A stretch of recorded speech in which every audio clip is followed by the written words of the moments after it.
자, 이제 4강 이론편 1, 2를 마치고요. 문제풀이 편으로 들어왔습니다. 자, 첫 번째 문제 한번 보시면 수요 공급 곡선 전체로 다 물은 거죠. 옳은 것 고르는 겁니다. 수요 곡선은 수요 계획을 그림으로 표현한 것, 그래프로 표현한 거죠. 가격을 세로축, 그렇죠? 이렇게 보면 가격, 세로축이라는 게 수직을 얘기하는 거죠. 여기가 이제 수요량, 이렇게 보는 거잖아요. 수량을 가로축으로 하는 평면 위에 우하향 하는 곡선으로 그릴 수 있다. 뭐 길긴 하지만 1번이 정확한 얘기를 하고 있는 거고요. 이거 가보죠. 공급 곡선은 공급 계획을 그림으로 표현하는 것으로 오케이. 가격을 세로축, 여기도 맞고요. 여기다 이제 공급량만 그리면 되죠. 그래서 여기 우하향하면 이게 수요 곡선이 되는 거고 우상향하면 공급 곡선이 되는 거잖아요. 수량을 가로축, 여기까지는 정확하게 맞습니다.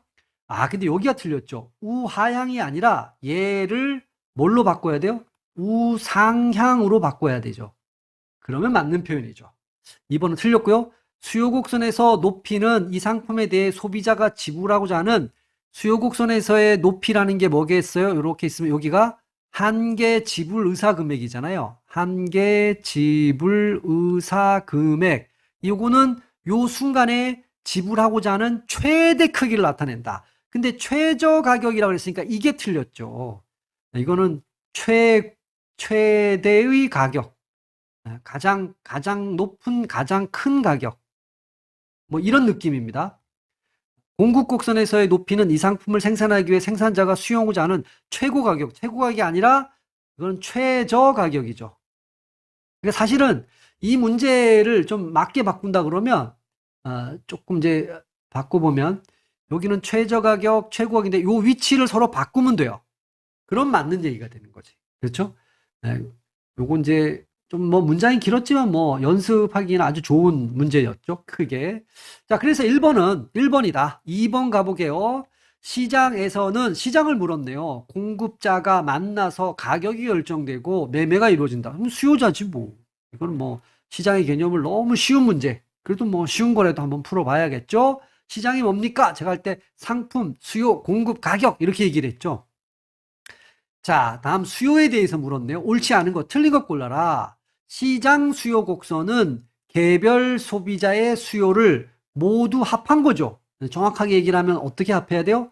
수평으로, 수직이 아닙니다. 수평 합한 것이다.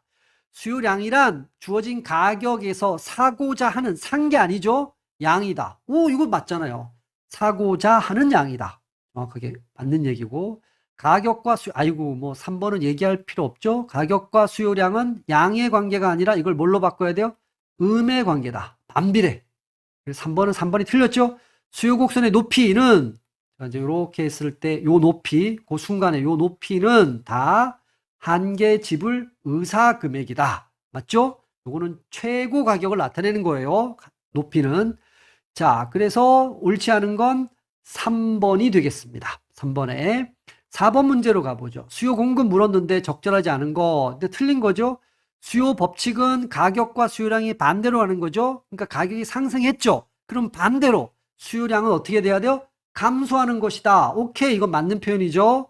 소비가 증가할수록 한계 지불 의사 금액은 이거 상승이 아니라 하락해야 되죠. 왜 그렇죠? 소비 증가, 그러면 증가한다 쳐요. 한계 효용은 어떻게 됩니까? 줄어들죠? 그 순간에 만족감이 줄어드니까 한계 지불 의사 금액도 어떻게 돼요? 줄어들어요. 그래서 우하향하는 수요 곡선이 나오게 되는 거잖아요. 근데 상승한다 그랬으니까 소비가 증가할수록 한계 효용이 줄어든다부터 생각해 보시면 쉽게 이해되죠. 우상향하는 공급 곡선 맞죠? 공급 법칙은 한계 비용 증 그렇죠. 왜 우리가 한계 공급 곡선이 왜 우상향합니까? 왜 공급 법칙이 성립합니까? 이럴 때 한계 비용이 증가한다. 그래서 한계 수용 의사 금액도 증가한다. 그렇죠. 그것과 연관시켰으니까 4번에 3번은 맞는 표현이죠. 기펜제는 수요 법칙이 예외라 그랬죠? 그러니까 가격이 상승하면 원래 수요 법칙대로 가면 반대로 수요는 줄어들어야 돼. 근데 얘는 가격이 상승하면 오히려 수요가 똑같이 증가해 버려. 가격이 하락하면 똑같이 수요도 하락해 버려요. 마치 이게 공급 법칙이 적용되는 거랑 비슷한 거죠. 그런 재화를 기펜제라고 하는 거죠. 맞는 얘기입니다. 수요 법칙에 예외되는 재화. 그래서 4번은 2번이 틀렸다. 이렇게 되는 거죠. 5번 문제로 가볼게요. 공급 물었는데 가장 거리가 먼 거니까 틀린 거죠. 수요 법칙의 적용에는 기펜제와 같은 예외가 있지만 공급 법칙은 예외 없이 모든 아니죠. 공급 법칙이 적용되지 않는 재화도 있다고 제가 분명히 이론편에서 말씀을 드렸어요. 그러니까 답은 1번이네요. 틀린 거는. 그죠? 자, 공급 곡선의 높이는 한계 수용 의사 금액을 나타내는 거죠.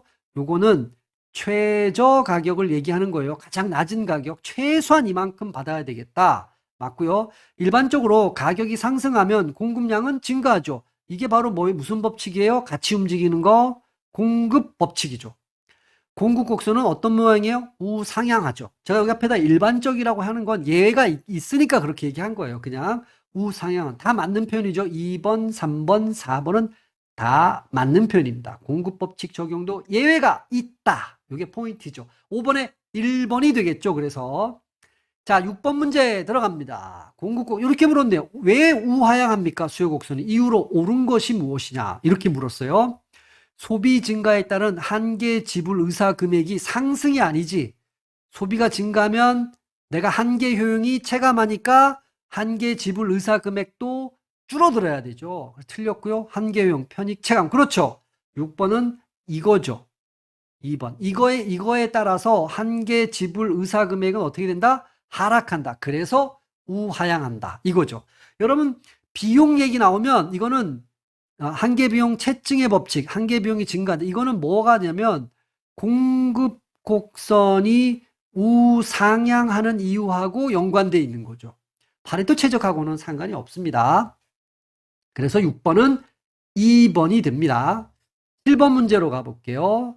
공급 곡선 바로 물었네요. 우상향하는 이유로 오른 것. 그러면 한계 편익 이런 건 수요와 관련돼 평균 비용 이런 거 얘기하지 않았죠? 공급 증가에 따른 한계 수용 의사 금액이 하락이 아니라 상승이죠. 내지는 증가. 뭐 이렇게 돼야 되죠. 한계 비용 증가 맞죠?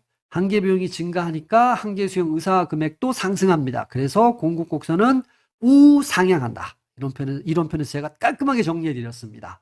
오케이. 그래서 7번 답은 2번이 되겠네요. 8번 넘어갑니다.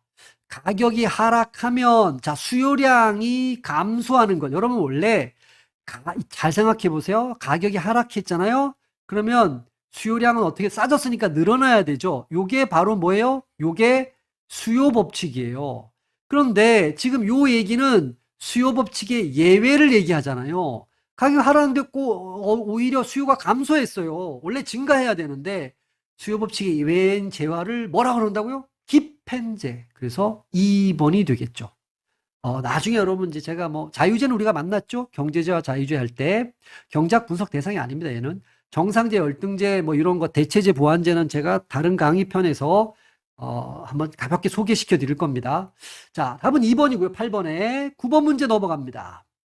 수요 곡선과 가장 밀접한 거. 여러분 비용 얘기 나왔잖아요. 이거는 공급 곡선입니다. 수용 의사. 한계 수용 의사 금액이 얘도 공급과 관련되는 거죠. 한계 생산 얘도 당연히 공급과 관련된 겁니다. 편익이나 효용이라는 말이 나와야 되고 또 하나 얘기한다 그러면 한계 지불한다가 여러분 수요자가 지불하잖아요. 지불 의사 금액 이런 말이 나온다고 치면 이건 다 수요 곡선과 밀접한 관련이 있겠죠. 한계 편익 내지는 효용 이건 수요 곡선에 쓰는 겁니다. 9번에 2번입니다. 나머지는 전부 다 공급과 관련되어 있는 거죠. 10번 문제로 가죠. 수요와 공급에 대해서 옳지 않은 겁니다. 수요 법칙이 적용되지 않는 것은 기펜제다. 맞잖아요. 이건 맞는 얘기고 수요 곡선은 가격에 대하여 소비자들이 의도하는 구입 계획 그렇죠. 구입한 게 아니라 의도한 거죠. 앞으로 내가 이만큼을 살 겁니다. 맞는 얘기죠. 시장 수요 곡선은 개별 수요 곡선을 수평으로 합하여 노출한다. 맞는 얘기죠. 이것도 가격과 공급량 간의 음이 아니죠.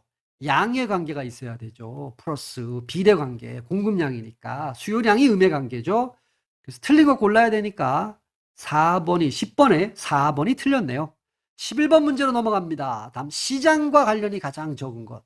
여기 거래되는 상품이 있고 여기 가격을 여러분 이제 뒤에도 계속 나오겠지만 아담 스미스가 보이지 않는 손이라고 얘기를 했어요. 보이지 않는 손. 이렇게 수요자, 공급자, 가격, 거래되는 상품 이런 게 시장에 있죠. 정부가 여기는 가장 거리가 멀죠. 시장은 정부가 개입하지 않는 상태를 기본적으로 두죠. 자, 정부가 개입하는 거를 이제 보이는 손 이런 말을 씁니다. 정부가 가격을 설정할 때, 자, 우리가 나중에 가격 통제 이런 거 배울 때 이건 이제 보이는 손이 작용한 거죠. 자, 11번에는 4번이 되겠습니다. 어쨌든. 자, 12번으로 가죠. 요건 이제 마지막 문제가 되는데요. 수요와 공급에 대해서 옳은 거 고르는 거네요. 수요 곡선은 주어진 가격에 대해서 얼마나 많은 양을 공급이 아니죠.